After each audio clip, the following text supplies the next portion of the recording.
The US President Donald Trump and Russia's Vladimir Putin have plans to meet in Saudi Arabia and follow with mutual state visits. After phone conversation with both Vladimir Putin and Vladimir Zelensky, President Trump said that, quote, "We're on the way to getting peace in Ukraine." Leaders from around the globe and also from Europe are now discussing about end to the fighting after these calls too. New Time reporter Baljan Samigulina talked to historian and political analyst Sultan Akimbekov on latest update. Donald Trump didn't end the war in Ukraine as quickly as he promised on the campaign trail within 76 hours' time. But US President, as expert noticed, swiftly moved the needle on the conflict. We had a very good talk with, people didn't really know what President Putin's thoughts were, but I think I can say with great confidence he wants to see it ended also. That's good. Yes, I was briefed on the talks. I rate them highly. There is a result. We have, in my opinion, taken the first step towards resuming work on the very, very different areas of mutual interest.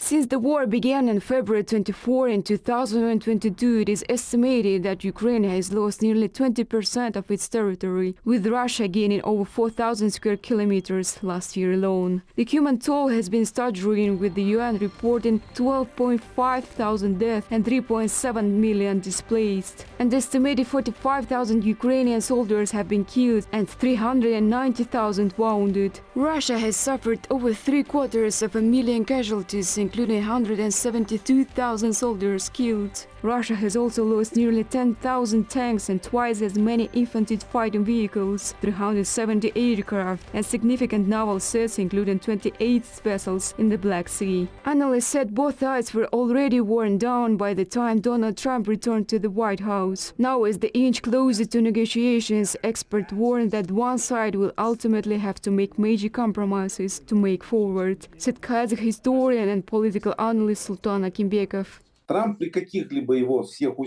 Trump is in a tough spot, having made promises he can't fully deliver. Agreeing to all of Russia's demands could spark major opposition in the US and fuel resistance. It's clear that both sides will have to make concessions. With Russia showing a more favorable stance toward Trump, they too seem eager to end the war. However, given that Russia is currently being quite complimentary towards Trump, it's clear that they too want to bring this issue to a close. This shows how both sides are exhausted by the ongoing conflict.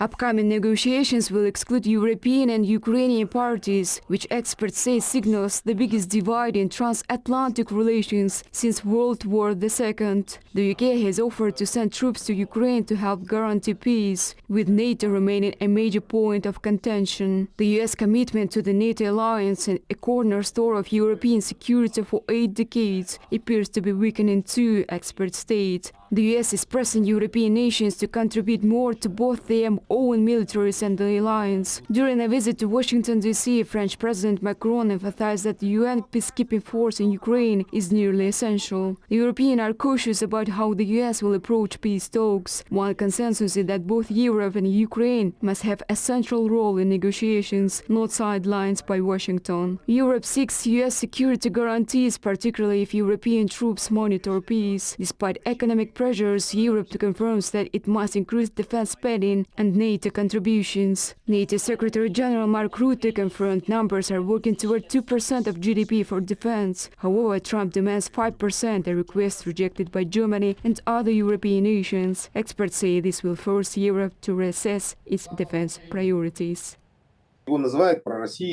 Trump has been labeled pro-Russian, but in reality, he's just pro-Trump. He can't afford to lose, especially not after the fallout from Afghanistan. If Ukraine loses and US support is cut, Trump risks being seen like Biden after leaving Afghanistan, something he wants to avoid. He has leverage, like offering to lift sanctions, but he's constrained by Europe's position. Since most sanctions are European and Russia's key market are in Europe, lifting only US sanctions wouldn't have much impact. Even if Trump takes action, his options are limited, especially on territorial issues that Ukraine will never accept. As the war entered its fourth year, its global impact has been staggering. The World Economic Forum estimated a $2.8 trillion loss to the global economy, with Ukraine needing over $500 billion to recover. Food exports have slowed, driving up global food prices, while Europe faces rising fuel and gas costs as Russian exports decline. The war must come to an end. We can see the conditions for resolution in place. Trump has entered a situation where the issue is overdue for a solution. A Korean scenario freeze seems the most logical way forward. Both sides are exhausted, and a compromise is inevitable. Trump is needed because he can take steps that others cannot, helping broker an agreement despite deep contradictions. The biggest challenge will be how to formalize the deal.